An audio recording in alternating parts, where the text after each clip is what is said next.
যুদ্ধবিধ্বস্ত গাজার জনপদে যেন জীবনের প্রতিটি নিঃশ্বাসে লুকিয়ে আছে মৃত্যু। মৃত্যুর শ্বাসে মোড়ানো গাজা যেন হয়ে উঠছে এক জীবন্ত কবরস্থান। বেঁচে থাকার একটুখানি আশায় ছুটে যাওয়া মানুষগুলোকে এবারে নীরব হত্যার ফাঁদে ফেলছে ইসরায়েল। গাজার সরকারি মিডিয়া অফিস জানায়, মার্কিন ইসরায়েল সহায়তা কেন্দ্র থেকে আসা আটার বস্তায় পাওয়া গেছে ভয়ঙ্কর মাদক অক্সিকোডন, যা সাধারণত ক্যান্সার রোগীদের তীব্র ব্যথা কমাতে ব্যবহার করা হয়। তবে এই ওষুধ অতিমাত্রায় আসক্তিকর এবং প্রাণঘাতী। এটি খেলে শ্বাসকষ্ট, মানসিক বিভ্রান্তি, এমনকি মৃত্যু পর্যন্ত হতে পারে।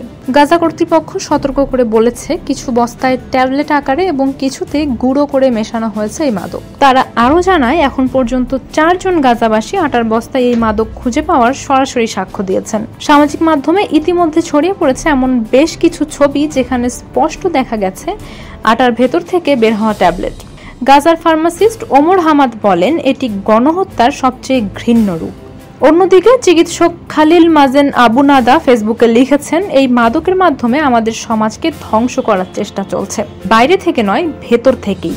গাজার মিডিয়া অফিস ইসরায়েলকে ভয়াবহ অপরাধের জন্য সরাসরি দায়ী করে বলেছে, ইসরায়েল সহায়তার নামে আসলে গাজায় পাঠাচ্ছে মৃত্যু। এটি কোনো সাহায্য নয়, এটি একটি পরিকল্পিত ফাঁদ।